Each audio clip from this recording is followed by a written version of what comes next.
Hariom. Knowledge plus channel में हम सभी विद्यार्थियों का स्वागत करते हैं। आज हरिओम एस्ट्रोलॉजी की क्लास नंबर 49 है। एस्ट्रोलॉजी क्लास नंबर 49 के अंदर 3 कंसेप्ट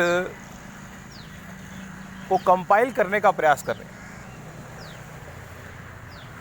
तीनों को ध्यान से समझेंगे तो इसकी जो उपयोगिता है आने वाले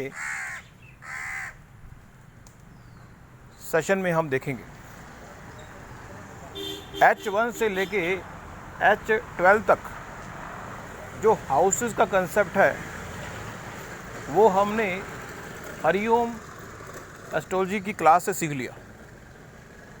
और ये H1 से लेके H12 का हाउसेस का जो कंसेप्ट है ये हमारा साथ छोड़ने वाला नहीं है, क्योंकि इसमें इतना कुछ पड़ा हुआ है कि एस्ट्रोलॉजी के इन्वायरमेंट में बहुत कुछ पड़ा हुआ है। वो सब हम 1 बाय 1 एस्ट्रोलॉजी की क्लास के माध्यम से सीख रहे हैं। 3 कंसेप्ट बताने हैं। पहला कंसेप्ट है जिस तरह से प्रेजेंट, पास्ट और फ्यूचर टेंस होता है। प्रेजेंट, पास्ट और फ्यूचर टेंस होता है, उसी तरह से H1, H2 और H3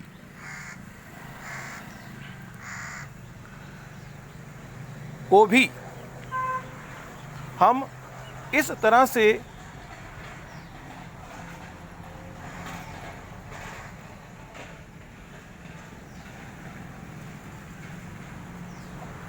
डिनोट करते हैं कि जो H1 है उसके अंदर जो एनर्जी है वो किसी काम को वाइंड अप करने की, या फिर हम कहें पास्ट की एनर्जी H1 में है।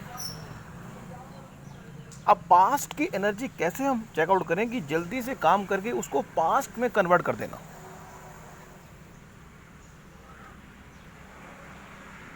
और H2 के अंदर जो एनर्जी है वो प्रेजेंट की है। काम शुरू करने में ही देरी करना, इतना डिले करना काम शुरू करते हुए कि वो प्रेजेंट में ही रहे। और जो H3 की एनर्जी है वो है तो फ्यूचर ओरिएंटेड, लेकिन वो वर्सेटाइल है। उसमें चीज़ों को फटाफट कंपाइल करने की ताकत भी है। उसमें फटाफट चीज़ों को प्रेजेंट लेयर के ऊपर प्ले करने की रिस्पॉन्सिबिलिटी भी रखता है। और वो फ्यूचर ओरिएंटेड भी है। मीन H3 की विशेषता एक वर्सेटाइल पॉइंट से हम देखते हैं एनवायरनमेंट की।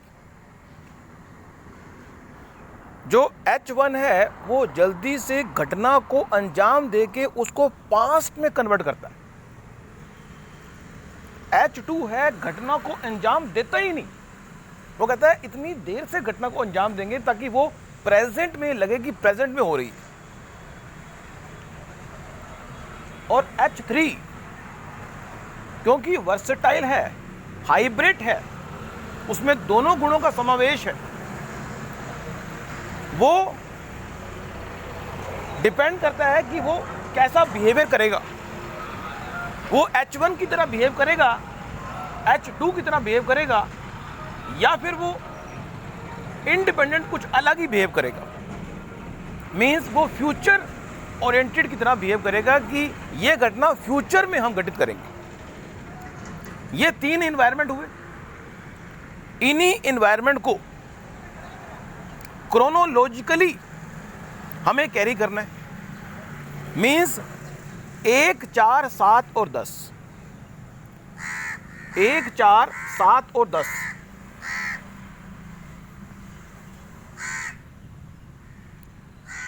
एक H1 equal to H4, H4 equal to H7, H7 equal to H10। तो जो बातें हमने H1 के बारे में बताई, क्योंकि जो H1 का एरिया है वो पर्सनैलिटी डेवलपमेंट का है, उसके संबंध में वो क्या करेगा, चीज़ों को पर्सनैलिटी डेवलप करने की बात होगी तो जल्दी से चीज़ों को शुरू करके ख़त्म करने का बात करेगा, उसने जल्दी करनी है। H1 एनवायरनमेंट व्यक्ति को जल्दी से किसी आउटपुट की ओर ले जाने का प्रयास करता है, इसलिए वो चुपचाप बैठने वाला नहीं है। इसी तरह से H4 की बात कर ले, लेकिन H4 का जो एनवायरनमेंट है वो होम एनवायरनमेंट है। होम एनवायरनमेंट के अंदर संपत्ति खरीदने के संबंध में, मकान खरीदने के संबंध में ये एनवायरनमेंट है H4 का, उसमें भी वो जल्दी से मकान को खरीद लेगा, जल्दी से कार को खरीद लेगा। ये बाय डिफॉल्ट की बात भी कर रहे हैं।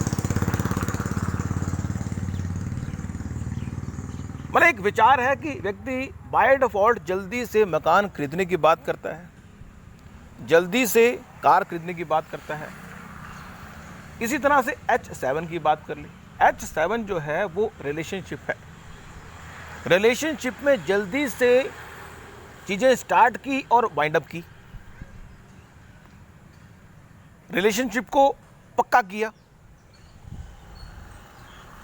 घटना को जल्दी अंजाम दिया।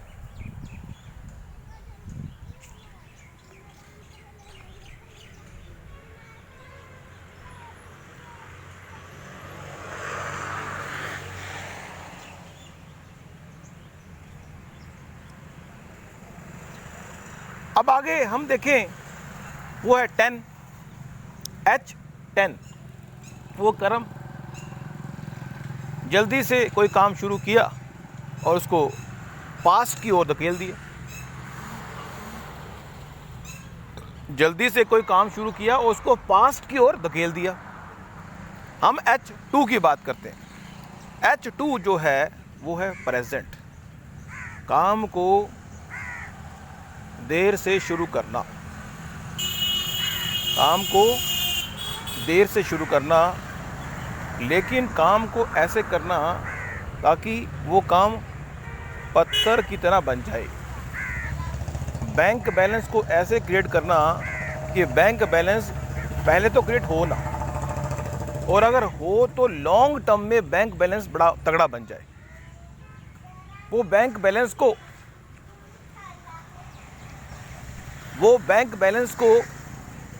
प्रेजेंट में रखना चाहता है, वो बैंक बैलेंस को प्रेजेंट में रखना चाहता है, क्योंकि उसकी जो थॉट है वो प्रेजेंट है, और प्रेजेंट में किसी चीज़ को रखने के लिए हमें आलसी बनना पड़ता है।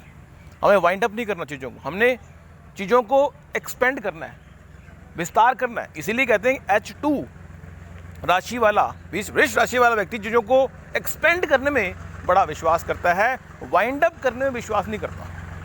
वो एनवायरनमेंट यही है, वो बैंक बैलेंस को एक्सपेंड कर देगा, वो किसी बिजनेस को एक्सपेंड कर देगा, वो फैमिली को एक्सपेंड कर देगा। इसी तरह से अगर हम देखें H जो 2 हुआ H, अब हम H5 की बात करते हैं। H5 जो है वो दोबारा से चीज़ों को क्रिएट करने की ताकत है। चीज़ों को इस तरह से क्रिएट किया जाए ताकि वो लॉन्ग रन में एक्सपेंडेबल हो, जैसे 2 नंबर की थॉट है।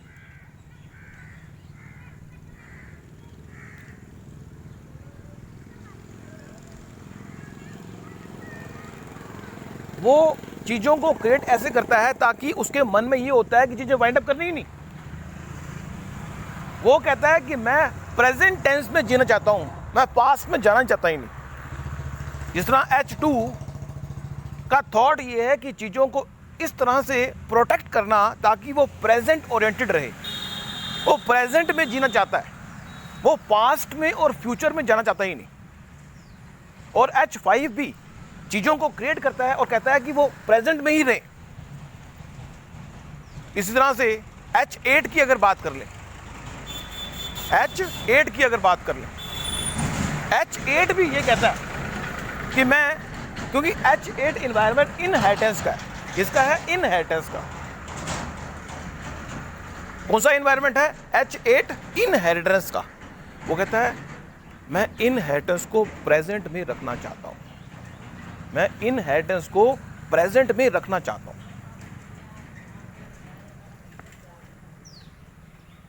अब है H11।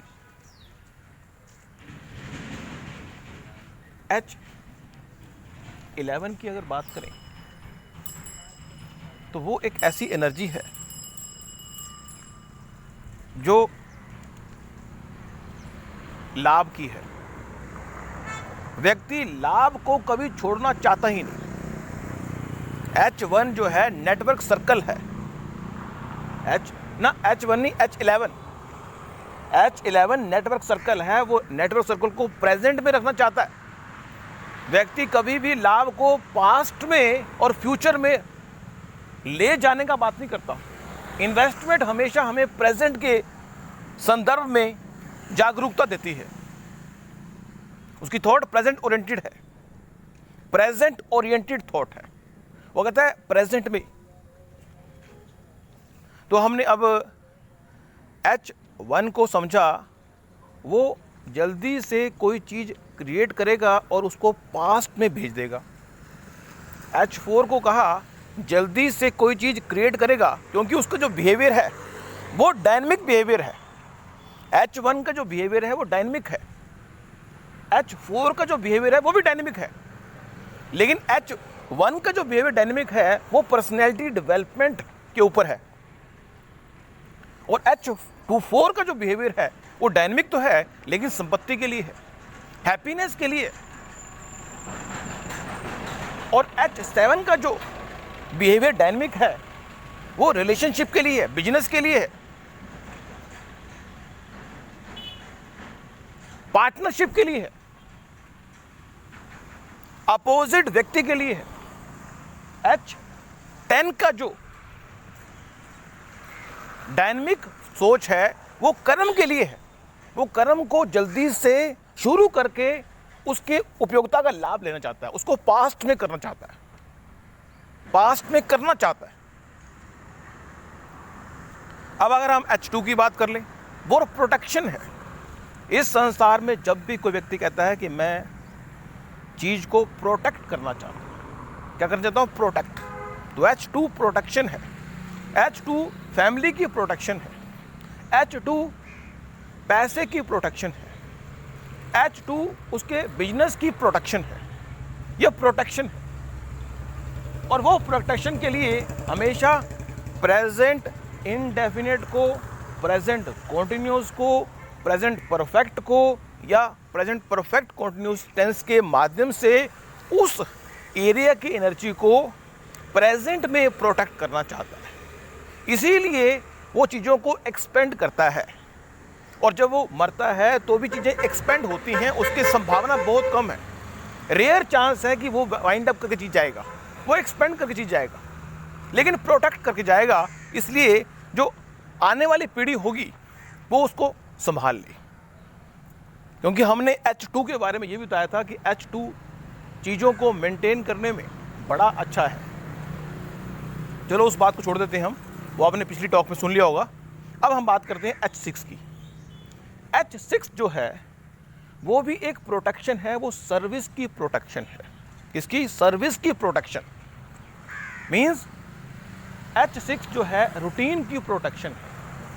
H6 एनवायरनमेंट स्टैटिक है, और व्यक्ति इस संसार में जो रूटीन है उससे इतना ज़्यादा बंधा हुआ है कि व्यक्ति जन्म लेने के बाद जब नौकरी करना शुरू करता है, जन्म लेने के बाद जब पढ़ाई करता है, पढ़ाई करने नौकरी करता है, तो वो इतनी प्रोटेक्शन में वो बंधा हुआ है, वो उस सर्कल में बंधा रहता है।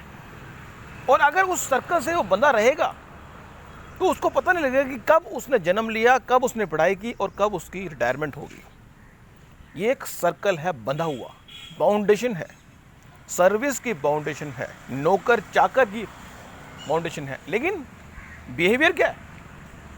H6 का जो एनवायरनमेंट है वो डायनेमिक है और वो रूटीन को प्रेजेंट में एहसास करता है कि रूटीन हमेशा हमें प्रेजेंट का एहसास दिलाती है। H6 जो है वो पास्ट के बारे में बात नहीं करता, H फ्यूचर के बारे में बात करता, वो रूटीन के बारे में बात करता है। फिर है H6 नहीं, H जो 5 है,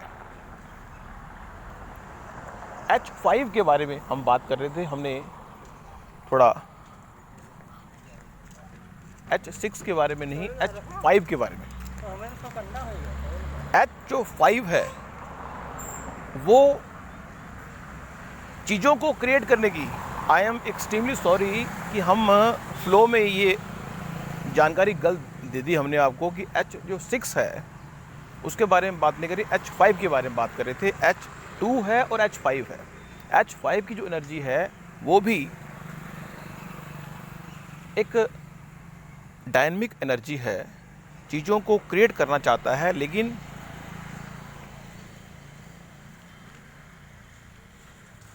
प्रेजेंट टेंस में। H8 के अंदर भी जो एनर्जी है वो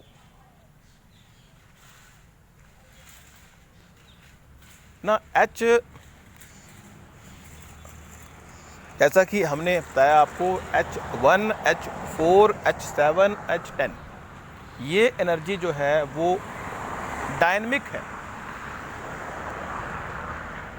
H2 स्टैटिक है, H5 स्टैटिक है, H8 स्टैटिक है, H11 स्टैटिक है और वो उस एनर्जी को प्रेजेंट में कंटिन्यू करना चाहता है। अब हमारी तीसरी एनर्जी की बात कर रहे हैं या फ्यूचर की बात कर रहे हैं, future oriented. H3, H6, H9 और H12 ये जो एनर्जी है ये एक वर्सेटाइल एनर्जी है। उसमें H3 की बात करें, H3 एक प्रकार की ताकत की एनर्जी है और उस एनर्जी के अंदर व्यक्ति चीज़ों को जल्दी से शुरू करके पास्ट में धकेलता भी है, चीज़ों को शुरू करने में डिले भी करता है, तो या फिर फ्यूचर ओरिएंटेड थॉट भी है। मीन्स एक वर्सेटाइल गुण है। कौन सा गुण है? वर्सेटाइल, स्टैटिक भी, डायनेमिक भी और हाइब्रिड भी। इसलिए H3 की जो एनर्जी होती है, H3 का जो एनवायरनमेंट है, व्यक्ति को कैसा बिहेव व्यक्ति करेगा उसका पता नहीं है। उसका बिहेवियर जो है वो स्टैटिक भी हो सकता है। किसी व्यक्ति के लिए उसका बिहेवियर स्टैटिक है, किसी के लिए डायनेमिक है, किसी के लिए वर्सेटाइल है। H6 की बात करें वो भी, H6 की रूटीन की बात कर रहे हैं। रूटीन का जो रूटीन है मीन्स H6 के अंदर जो एनर्जी है वो नौकर चाकर की है, सर्विस की है। उसके संबंध में भी जो बिहेवियर है वो क्योंकि H6 की जो ताकत है वो आर्गुमेंट की है। H6 जो है वो रोग है, ऋण है, शत्रु है। उसके संबंध में आपकी जो सोच है वो स्टैटिक नहीं हो सकती, डायनेमिक नहीं हो सकती, वो वर्सेटाइल होगी। हमने अपनी बात में थोड़ा गलत जानकारी दे दी तो घबराएं नहीं। H6 जो है वो वर्सेटाइल एनवायरनमेंट है और वो फ्यूचर ओरिएंटेड है।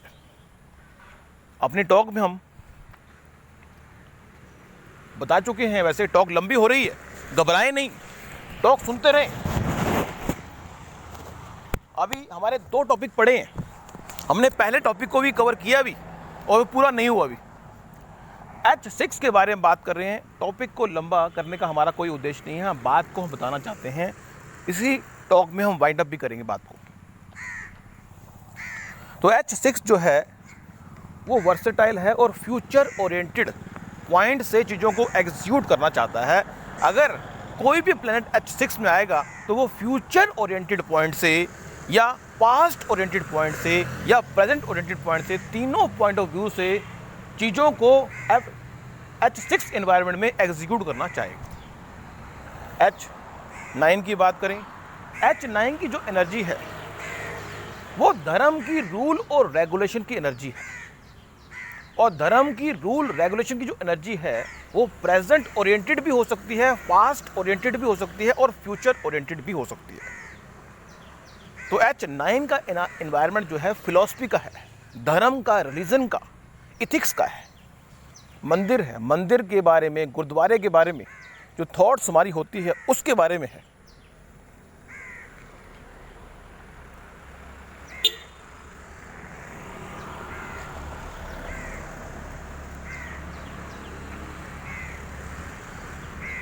अब H9 के बारे में बात की, फिर है H9 जो है वो धर्म का, रिलीजन का, मंदिर का। H9 जो है एनवायरनमेंट वो मंदिर का है, धर्म का है, रूल रेगुलेशन का है, हायर लर्निंग का है, इसका है हायर लर्निंग का है। H12 की बात करें वो है विजडम का, स्पिरिचुअलिटी का। H12 जो है वो H12 के अंदर भी तीनों तरह की एनर्जी है। वो प्रेजेंट चीज़ों को प्रेजेंट के पॉइंट से भी समझ रहा है, पास्ट के पॉइंट से भी समझ रहा है और फ्यूचर के पॉइंट से समझ रहा है। और लेकिन जो H12 की एनर्जी है वो एकांत में चीज़ों को क्रिएट करने की है। स्पिरिचुअलिटी की एनर्जी है, अकेले चीज़ों को एग्जीक्यूट करने की एनर्जी है।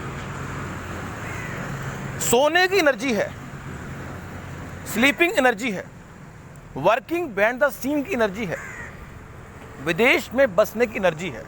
अकेले कोई चीज़ क्रिएट करना H12 की ताकत चाहिए, या फिर किसी को कोई चीज़ दे देना और भूल जाना कि आपने कोई चीज़ दी, वो भी है।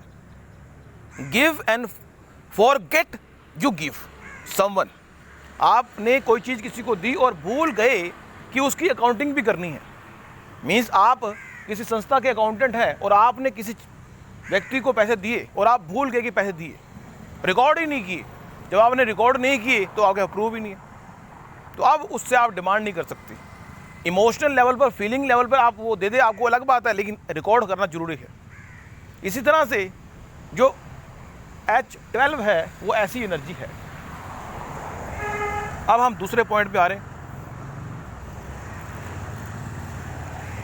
दूसरा पॉइंट है कि जो H1 की एनर्जी है वो स्टार्टिंग एनर्जी है, चीज को स्टार्ट करने की एनर्जी है।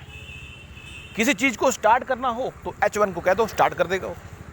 किसी चीज को स्टार्ट करना हो तो H1 को बोल दो। किसी स्ट्रीट को संपत्ति के संबंध में कोई स्टार्टर पॉइंट लेना हो, भी संपत्ति लेनी है, तो H4 को बोल दो। रिलेशनशिप डेवलप करना हो तो H7 को बोल दो। कोई काम शुरू करना हो तो H9 को बोल दो। मीन स्टार्टर, जैसे मोटर स्टार्ट करते हैं, स्टार्टिंग जो एनर्जी है, चीज को शुरू करना, जैसे मकान की नींव शुरू करना, नींव शुरू करने का काम हो, कोई भी काम अगर शुरू करने का हो तो H1 को दे दो, बड़ा अच्छा शुरू हो जाएगा। H4 को दे दो, शुरू अच्छा हो जाएगा। H7 को दे दो, शुरू अच्छा हो जाएगा।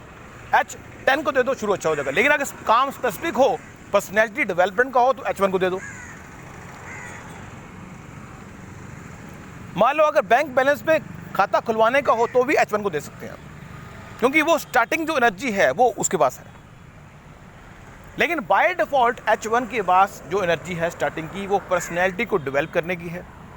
H4 के पास संपत्ति को क्रिएट करने की है। H7 के पास रिलेशनशिप को क्रिएट करने की है। H10 के पास किसी बिजनेस को, ऑफिस को शुरू करने की है। अब स्टार्टिंग एनर्जी होगी। अब है मेंटेन एनर्जी। इस संसार में चीज़ों को क्रिएट करना बड़ा आसान है। इस संसार में चीज़ों को क्रिएट करना बड़ा आसान है, उनको मेंटेन करना बड़ा मुश्किल है। तो मेंटेन करने की एनर्जी किसके पास है? मेंटेनेंस की जो एनर्जी है, मेंटेन करने की जो एनर्जी है, वो 2 नंबर के वाले के पास है। H2 के पास है, H5 के पास है, H8 के पास है और H11 के पास है। ये मेंटेनेंस की एनर्जी दे सकते हैं। ये आप चीज़ों को मेंटेन करने में, चीज़ों को एक्सपेंड करने में, मेंटेन करने में माहिर है। लेकिन भाई मेंटेन करने में, चीज़ों को एक्सपेंड करने में, मेंटेन करने में H2 की एनर्जी बड़ी पावरफुल है, क्योंकि उसमें प्रोटेक्शन की ताकत भी है। H5 की एनर्जी भी अच्छी है, उसमें क्रिएट करने की ताकत भी है। वो क्रिएट के साथ चीज़ों को मेंटेन करेगा। H8 के अंदर इनहेरिटेंस की एनर्जी बड़ी व्यवस्था है। इनहेरिटेंस के माध्यम से भी वो चीज़ों को कैप्चर करेगा और फिर आगे एक्सपेंड करेगा। और वो H8 की एनर्जी है ही इनहेरिटेंस की है, तो वो इनहेरिटेंस जो मिलेगा उसको और एक्सपेंड कर देगा, एक्सपेंशन करेगा वो। लेकिन एनर्जी कौन सी है? मेंटेनेंस की, प्रोसेसिंग एनर्जी है। अब अगर व्यक्ति H2 की बात करें, वो प्रोसेसिंग करता है पूरी लाइफ। H5 की बात करें, वो प्रोसेसिंग करता है पूरी लाइफ। H8 की बात करें, वो पूरी प्रोसेसिंग करता है। H11 की बात करें कि पूरे लाइफ टाइम में आप अपने प्रॉफिट को बढ़ाने का प्रयास करते हैं, अपने प्रॉफिट को कभी वाइंड अप नहीं करते, नेटवर्क सर्कल को भी वाइंड अप नहीं करते। आप पूरी लाइफ में अपने नेटवर्क सर्कल बढ़ाते हैं, पूरी लाइफ में। चाहे सूक्ष्म रूप से ये बात रहेगी, फिजिकल रूप से चाहे आप सोशल नेटवर्क सर्कल को छोड़ दें, लेकिन सूक्ष्म रूप से आप अपने नेटवर्क सर्कल को बढ़ाते हैं। अब आगे हमारा वाइंड अप एनर्जी। H3 के अंदर वाइंड अप एनर्जी है। मीन्स H3 एनवायरनमेंट व्यक्ति को वाइंड अप करने की ताकत देता है। H3 एनवायरनमेंट व्यक्ति को वाइंड अप करने की ताकत देता है। वो चीज़ों को वाइंड अप कर सकता है, करे ना करे वो अलग चीज़ है, लेकिन उसके पास जो ताकत है वो चीज़ों को वाइंड अप करने की है। H6 के अंदर भी चीज़ों को वाइंड अप करने की ताकत है, क्योंकि रूटीन को एक स्पेसिफिक टाइम के बाद सरकार भंग कर देते हैं। आप अगर किसी नौकरी कर रहे हो, सरकारी नौकरी कर रहे हो, तो एक 60 साल की उम्र के बाद सरकार कहती है घर जाके बैठो, आराम करो, अब आप काम करने लायक नहीं हो। इसी तरह से H9 की एनर्जी भी वाइंड अप करने की ताकत रखती है कि मंदिर में जाके व्यक्ति भगवान को नाम लेता है। मीन्स हायर फिलोसफी के माध्यम से चीज़ों को वाइंड अप करना आसान होता है। और H12 की एनर्जी तो वाइंड अप की है ही है कि मृत्यु, क्योंकि वो जो घर है मृत्यु का है, अकेले हॉस्पिटल पहुंच जाएगा व्यक्ति। H12 की एनर्जी जो है हॉस्पिटल की है। चीज़ों को वाइंड अप करना, चीज़ों को वाइंड अप करना बड़ा ज़रूरी है। H3 की एनर्जी आसानी से चीज़ों को वाइंड अप कर सकती है। H6 की एनर्जी आसानी से चीज़ों को वाइंड अप कर सकती है, अगर उसकी उपयोगिता का लाभ ले तो। अगर वो व्यक्ति उपयोगिता का लाभ नहीं ले रहा तो अलग है, लेकिन उसके पास भगवान ने ताकत दे दी है। H मीन्स मिथुन राशि वाला व्यक्ति, कन्या राशि वाला व्यक्ति, धनु राशि वाला व्यक्ति और मीन राशि वाला व्यक्ति चीज़ों को वाइंड अप करने के बारे में विचार करता है, विचार भी करता है और वो कर सकता है, अगर वो कर दे तो।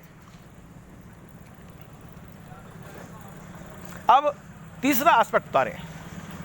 तीसरा एस्पेक्ट बड़ा इंपॉर्टेंट है, वो है कि H1 वाले व्यक्ति को मॉर्निंग का फायदा उठाना चाहिए,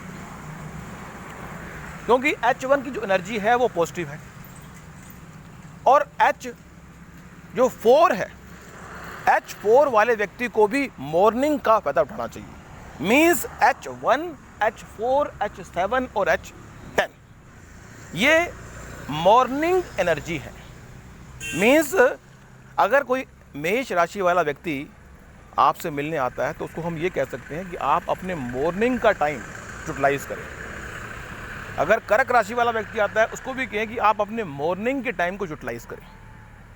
अगर लिब्रा राशि वाला व्यक्ति आता है उसको भी हम कह सकते हैं कि आप अपने मॉर्निंग के टाइम पर विशेष ध्यान दें। अगर मकर राशि वाला व्यक्ति आता है, मकर राशि वाला व्यक्ति आता है तो उसको भी कहें कि अपने ऑफिस को जल्दी मॉर्निंग में खोल लें।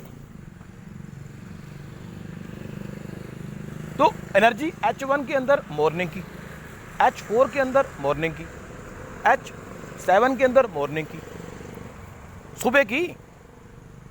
हम आपको ये सलाह देंगे कि अपनी मॉर्निंग को जितना आप बड़ा कर सकते हो उतना अच्छा, क्योंकि मॉर्निंग का टाइम सबसे ज़्यादा कीमती होता है। मॉर्निंग के टाइम को जितना आप बड़ा कर सकते कर लो। तो H1 जो एनर्जी है वो मॉर्निंग की है, H4 जो एनर्जी है वो भी मॉर्निंग की है, और H7 जो एनर्जी है वो भी मॉर्निंग की है, H10 जो एनर्जी है वो भी मॉर्निंग की है। तो आप क्या करें कि मेष राशि वाले व्यक्ति को कहें कि आप अपनी पर्सनैलिटी को अगर डेवलप करना चाहते हो तो अपनी मॉर्निंग को बड़ा करें, और वो स्पेसिफिक टाइम आपके लिए गोल्डन है, गोल्डन टाइम है। H1 का गोल्डन टाइम मॉर्निंग है, H4 का गोल्डन टाइम मॉर्निंग है और संपत्ति के लिए है। अपने फैमिली से अपने मन की शांति अगर प्राप्त करना चाहता है, H4 वाला व्यक्ति मीन्स कर्क राशि वाला अगर मन की शांति प्राप्त करना चाहता है, संपत्ति प्राप्त करना चाहता है या फोर्थ भाव के कोई एलिमेंट प्राप्त करना चाहता है, तो मॉर्निंग की जो एनर्जी है वो पावरफुल है।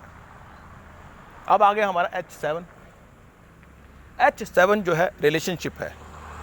अगर व्यक्ति अपने रिलेशनशिप को अच्छा करना चाहता है तो वो मॉर्निंग में इस पे ध्यान दें, रिलेशनशिप को अच्छा करने का प्रयास करें।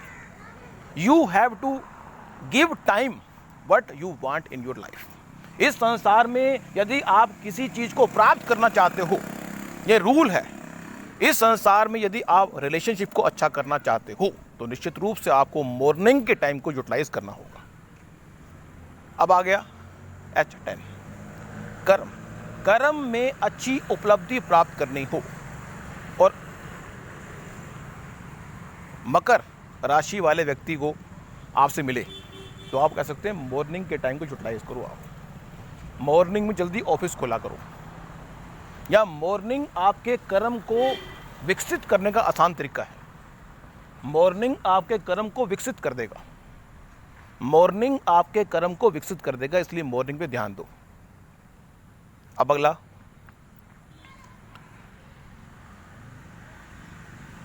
अब अगर हमारा तीसरा पॉइंट, ये तो हुआ मॉर्निंग के बाद, अब है आफ्टरनून। Good afternoon. आपने सुना होगा बच्चे अपने टीचर्स को कहते हैं गुड आफ्टरनून सर, या मैडम को गुड आफ्टरनून मैडम।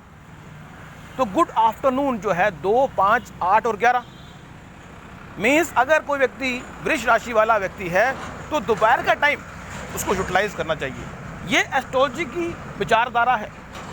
एस्ट्रोलॉजी की विचारधारा को अगर आप समझते हैं, फॉलो अप करते हैं तो आपको उसका लाभ होगा। लेकिन हम हरिओम नॉलेज प्लस के माध्यम से आपको बता दें कि ये विचारधारा एस्ट्रोलॉजी की विचारों की विचारधारा है। इसमें एक्सपीरियंस के डेटा को भी डाला गया है, इसलिए आपके विचार हमारे विचारों से मिल सकते भी हैं, नहीं भी सकते।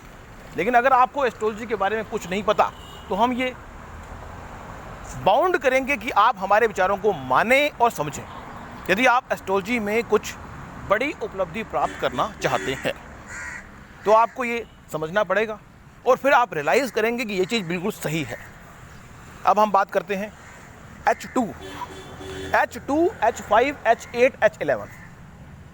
इन व्यक्तियों को हम कह सकते हैं कि आप दोपहर के टाइम को विशेष रूप से उपयोगिता का लाभ लें। मीन्स आपके मेंटेनेंस की जो पावर है वो दोपहर को अधिक है। H2, H5, H8, H11। अब आ गया हमारा लास्ट H3, H6, H9 और H12।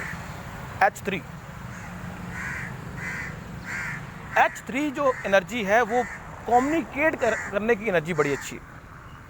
H3 के अंदर इंटेलिजेंसी पावर बहुत अच्छी है। अगर आपको पता नहीं है तो बता देते हैं, H3 के अंदर इंटेलिजेंसी पावर है और H9 के अंदर विजडम पावर ज़्यादा है।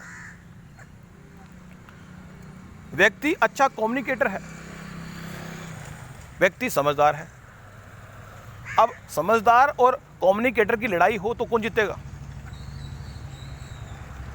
अगर तो कंपटीशन कम्युनिकेशन का है तो जीत निश्चित रूप से कम्युनिकेटर की होगी। अगर जीत ज्ञान का है तो फिर जीत 9 नंबर की होगी। तो 3 नंबर इंटेलिजेंसी, आपके अंदर जो इंटेलिजेंसी पावर है वो H3 एनवायरनमेंट से आती है। आपके अंदर किसी व्यक्ति को सर्विस देने की जो पावर है H6 से आती है। आपके अंदर जो अंडरस्टैंडिंग पावर है, जो आपकी अंडरस्टैंडिंग पावर है वो H9 में है। जो आपकी अंडरस्टैंडिंग को एग्जीक्यूट करने की पावर है H12 में है। मीन्स व्यक्ति इंटेलिजेंट है तो H3, व्यक्ति इंटेलिजेंस के साथ आर्गूमेंट देने वाला है तो H6, व्यक्ति समझदार है तो H9, व्यक्ति उस समझदारी को प्रयोग करने वाला है तो H12। मीन्स एक एनर्जी हमें एक ताकत देती है, दूसरी हमें उसको एग्जीक्यूट करने की ताकत देती है। दोनों में फ़र्क है।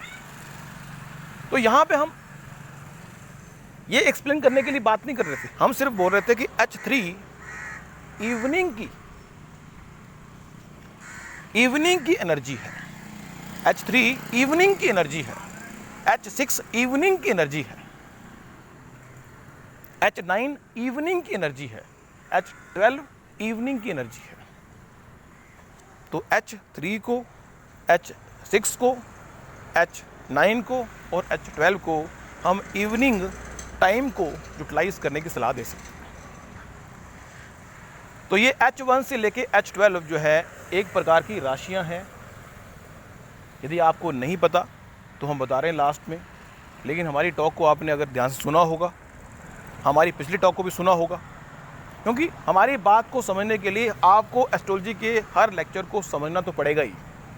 लेकिन फिर भी जो आप समझना नहीं चाहते तो हम बता दें कि H1 मेष राशि है, H2 वृष राशि है, H3 मिथुन राशि है, H4 कर्क राशि है, H5 सिंह राशि है, H6 कन्या राशि है, H7 लिब्रा राशि है, तुला राशि है, H8 वृश्चिक राशि है, H9 धनु राशि है, H10 मकर राशि है, H11 कुंभ राशि है, H12 मीन राशि होती है।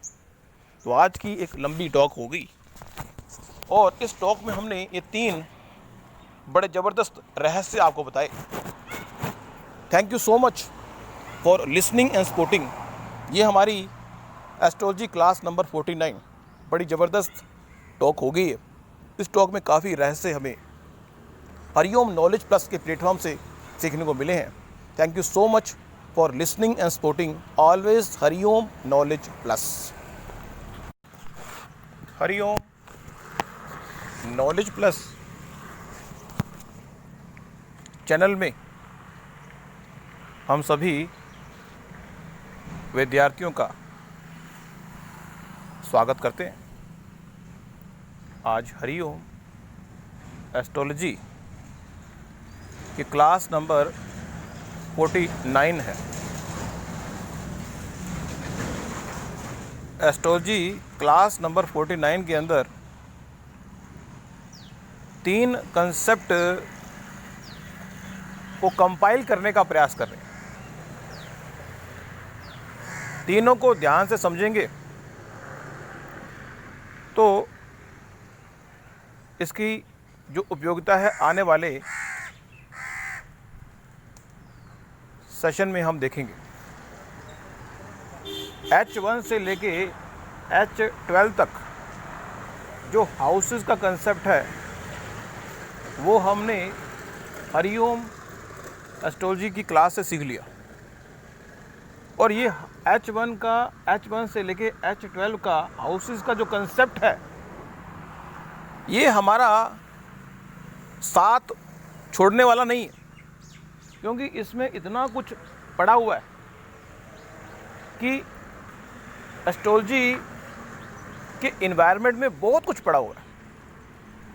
वो सब हम 1 बाय 1 एस्ट्रोलॉजी की क्लास के माध्यम से सीख रहे हैं।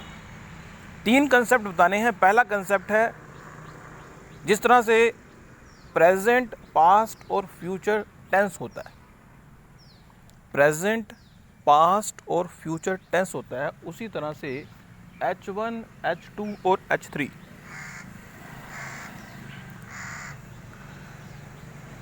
को भी हम इस तरह से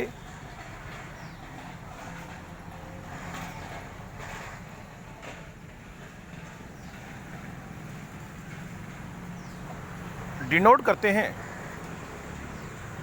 कि जो H1